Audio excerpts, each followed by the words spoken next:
YouTube? We back. A reaction to who's the richest person in history. Honestly, I thought it was fucking Bill Gates. Then it turned to fucking what's the Amazon dude's name? I forgot the Amazon dude's name. But anyways, I thought that dude was rich. But apparently I might be incorrect. So let's watch this video and really find out who is the richest person in history. Honestly, it might be Mansa Musa, but who knows? Average salary. Wanted Elon Musk's net worth, they would have to work for Bill Gates. Bill Gates is the owner of Microsoft, not Elon. Oh, years. Elon. That's 30 times longer than human beings have existed. And in the time it's taken me to tell you this, Elon has made another $100,000. God damn, bro. But the craziest thing about Elon, you don't know how much $100,000 could change my life. I'm trolling. All of our lives. It could change everybody's life, bro. It's crazy, bro. Is that he's not even the richest person in history. What? He's actually not even close. If you look back in time, there are people that make Elon look broke. Mansa Musa. So let's go find the richest human to ever exist. Bet. Starting in the late 80s with a Colombian billionaire who revolutionized the energy supplement industry. Pablo Escobar, at his peak, was supplying 80% of the world's motivation powder. He was raking in $420 million a week, but his net worth after inflation only reached $80 billion. So on paper, he's not even beating Elon. But unlike everyone else in this video, Pablo's wealth wasn't tied up in stocks or politics. He just had literal dollars. Wasn't this all drug money too, to be honest with you? Because wasn't he like doing like a whole bunch of stuff like that, if I'm not too sure? He was spending $1,000 a week on rubber bands just to hold them together, and damage to them cost him $2 billion a year. So Pablo wasn't the richest person in history overall, but if we're talking actual cash, he probably was. God damn. But let's go back in time to see a very different dealer? kind of wealth. That The shit year made money, is bro. 1945. World War II just ended, and in America, millions of soldiers are coming home. They'll return to a blue-collar economy, where families can be supported on a single income. The American dream is alive and well. How's everyone else doing? Damn, nigga. It's in these ruins where we'll find one of the richest men to ever live. Oh, shit. Joseph Stalin, the Oh, I learned about this nigga in fucking history. I'll never forget Joseph Stalin, bro. I learned about him in fucking history.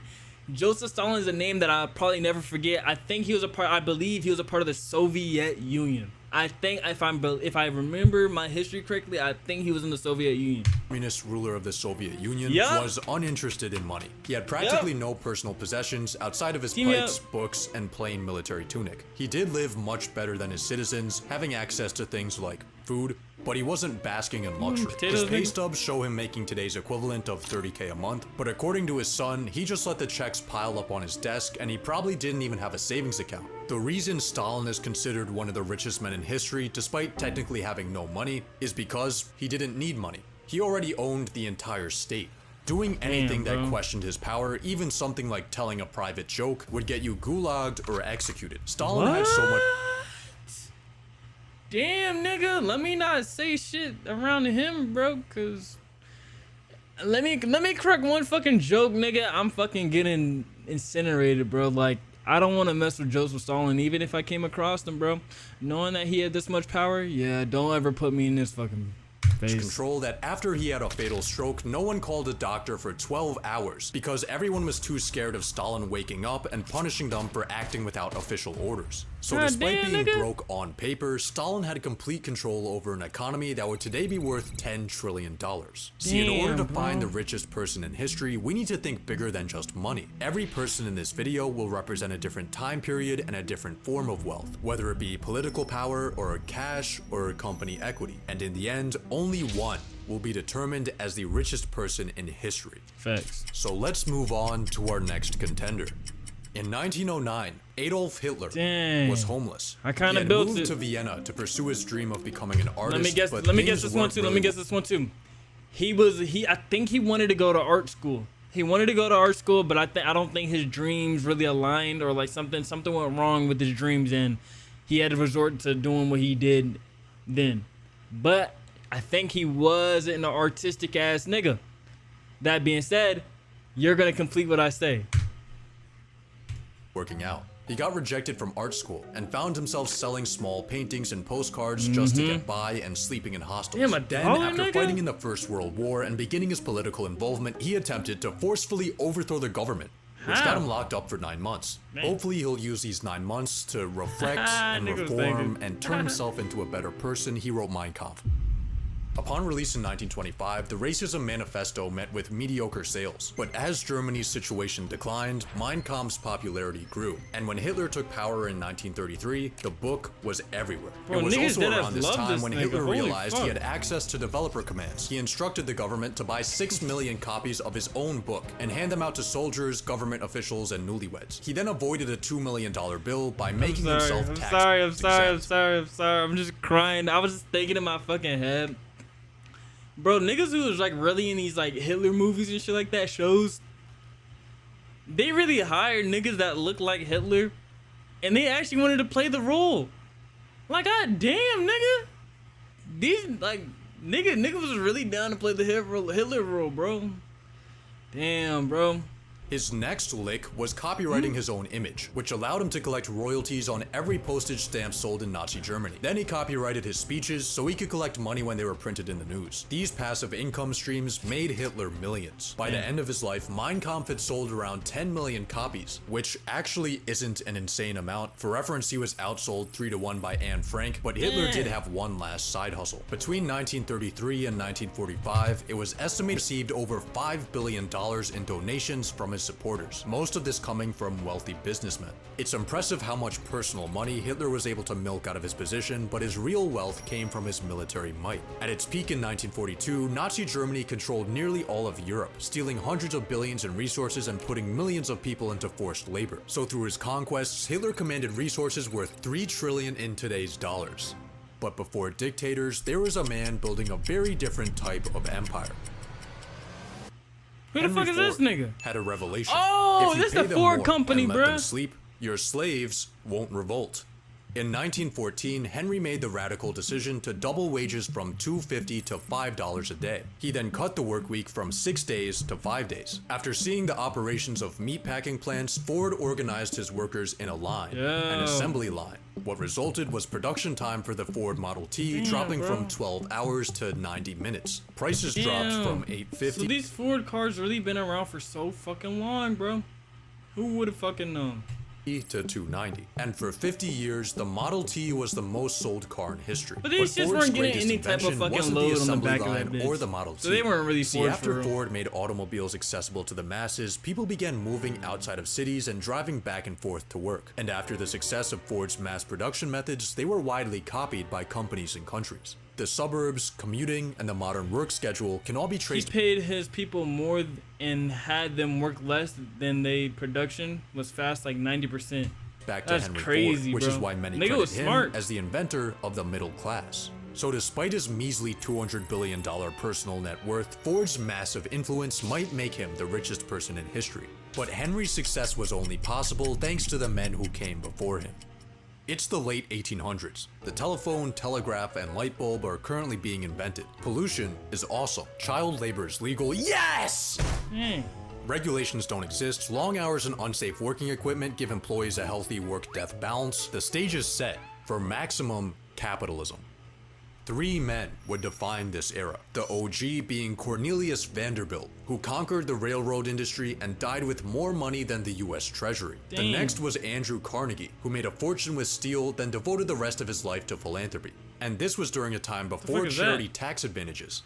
He actually meant that shit. But the richest of the 3 was John D. Rockefeller. In 1870, John founded Standard Oil. He quickly curb-stomped his competitors through innovation and screwing them over, and by the 1880s, he controlled 90% of America's oil refining. But his empire fell in 1911, when the US Supreme Court declared Standard Oil an illegal monopoly and ordered it to be broken up into 34 new companies. This judicial punishment destroyed Rockefeller's fortune, and he ended up dying in poverty.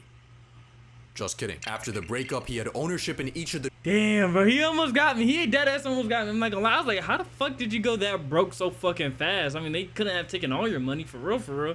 But it does suck to see that they forced him to kind of make all these other companies and shit like that, so they could like, bro. I mean, that, nigga, he's giving their fucking he's giving his profits to other companies, bro. Like, That's some dickhead shit, bro. Companies and their stock values soared, making him richer than ever before. The antitrust breakup resulted in Rockefeller becoming the world's first billionaire, and at his peak in 1913, he was worth 2% of the US GDP. Estimates of his personal worth in today's dollars range from 4 to 600 billion, making him potentially the richest person ever. But before the robber barons, there was a family who bankrolled entire empires. The year is 1744. The United States doesn't exist yet. The life expectancy is 30. Cities are full of shit. There's no electricity. In a small Jewish ghetto, Mayor Amschel Rothschild is born. He starts in business at a young age, working his way up from being a rare coin dealer to a successful banker. Then in the early 1800s, he launches a conquest. He sends his 5 sons to the 5 key financial centers of Europe. Every son does their part, and before the invention of the telephone, the Rothschilds have established the first international banking network. They finance wars and peacetime recovery, pay for massive projects like the Sqawz Canal, and give out loans that save countries' economies. But the Rothschilds have one serious problem. For centuries, Jews So this whole family was smart as fuck. God damn, in bro. Europe had been prohibited from owning land, blocked out of most industries, and at risk of property confiscation or exile. So in order to ensure their survival, the Rothschilds invested in stocks, bonds, and debts, rather than just tangible assets like gold or real estate that could have been taken or destroyed. Another method they used to ensure their wealth stayed within the family, the cousin technique. Through financial tactics and incest, the Rothschilds managed to mostly avoid persecution, but the extent of their wealth today is widely debated. Some estimates have claimed the Rothschilds have a current net worth of $500 trillion. Damn, nigga! And I'm not gonna lie, well, I don't know if all this money is gone, but I'm pretty sure the Europe government probably took most of it, to be honest with you. Or maybe the family has it. But bro, God damn, yo, these niggas are smart. How the fuck you making 500 trillion fucking dollars? That's when these niggas was like laying in bed, didn't have nothing to do. They just thought to themselves and was like, oh shit, let me send my kids out to fucking different parts of Europe and make this fucking money. God damn, bro, I wish I had this mindset. I wish I was born around this time to make this fucking money, because nowadays you can't do this shit. Everything is just buy. Everything is fucking like, you can't do this shit. But the only Rothschild you'll find today on the Forbes rich list is Jeff Rothschild. He's worth $3.2 billion. He works at Facebook, and he is not related to the Rothschilds. The Rothschilds no longer have much centralized family wealth, but at their peak, their total worth would have been the largest single fortune in history. You wish you were born in the individual 1800s? level. No, I don't wish I was born in the 1800s, because I knew what was happening in the 1800s, and I know that's what you were gonna say. But yeah, no, back then what they had was completely messed up, and I just don't agree with it at all. The richest ever was Nathan Rothschild. According to estimates, his peak net worth today would be around 20 billion, but his power and connections would likely have been worth a lot more. To find our next contender for the richest person in history, let's go back to Europe in the 1500s. Christopher Columbus just got back from America. The church owns everything, and Jacob Fugger is born into a wealthy German. What kind of fucking name is this? Yo, niggas just handing out fucking names. Business, Jacob starts expanding it from merchant trading to banking, and soon he's handing out massive loans to finance everything from art projects to wars and elections. In 1519, he spent the modern equivalent of hundreds of millions of dollars to get Emperor Charles V elected. But when Charles was slow to pay back his debts, Jacob sent him an angry letter reminding him of his place. It is well known and clear as day that your Imperial Majesty could not have claimed the Roman crown without my help. History repeats itself. Church officials Yo, I'm gonna have to edit that shit out, bro. ended up getting in so much debt to Fugger that they started selling heaven passes, called indulgences. This led to a protest, which led to a religious revolution. Fugger had more influence than kings, but he was also a nice guy. He made the first ever social housing complex, and to this day, 150 people still live in these apartments at the cost of $1 a year, as well as 3 required daily prayers for the Fugger family. At his peak, Jacob owned... Yo, niggas living $1 a fucking year, nigga? Are you dead the fuck ass? How, nigga? Why can't we fucking have shit like this? Well, I'm not gonna lie. The reason why I mean, it's cool to have a shit as $1, but having that shit that low of a price for real, doesn't make too much sense. And it honestly, like, when you think about it, everybody doesn't deserve everything. So, like, you know, imagine getting your house took by a nigga, like, Never mind. 2% of Europe's GDP, which would be around 400 billion today. But the richest person in history may have been further back in time. In 1324, a man went on a pilgrimage across Africa. His name was Mansa Musa, and he was the king of the Mali Empire. Mali had a lot of salt and a lot of gold. A lot. I remember this. So much gold that on Musa's pilgrimage he covered himself, his 60,000 person entourage, and his hundreds of animals with thousands of pounds of gold. And then he handed out so much of that gold that it destabilized local economies. So he borrowed the gold back, which fixed the problem until he paid all the debts back at once and everything crashed again. After Musa's multi-billion-dollar road trip, he began showing up on maps decked out in gold, cementing his reputation in history as the original flexer. But estimating his net worth is borderline impossible, since all accounts of Musa's trek come from secondhand testimony. It's believed that Musa controlled about half of the world's gold supply, and the most common number I found for his total worth was 400 billion, but many— He deadass had no AirPods. He had all this fucking money but had no fucking AirPods. Who the fuck would this nigga think he was? He was trying to be humble. It's okay not to be humble, bro. Flex your fucking AirPods, man. Numbers went much higher. So based on the amount of valuable resources under his control, Mansa Musa may be the richest person in history. But go back 100 years and there was a man with a very different kind of wealth.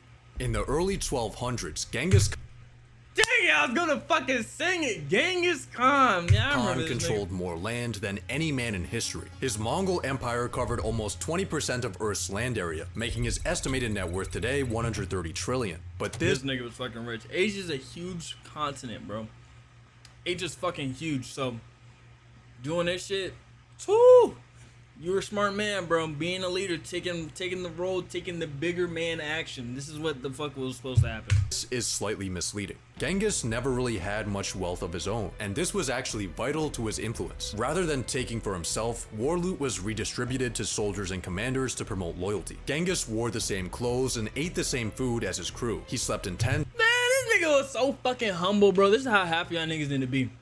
When you get money and when you start like knowing that you're becoming something bigger, it's okay to flex a little bit, but don't lose your character out of it though, because like when you do that, then people are gonna start looking at you different. And it's not even about people looking at you different. You just become out of you don't become yourself no more.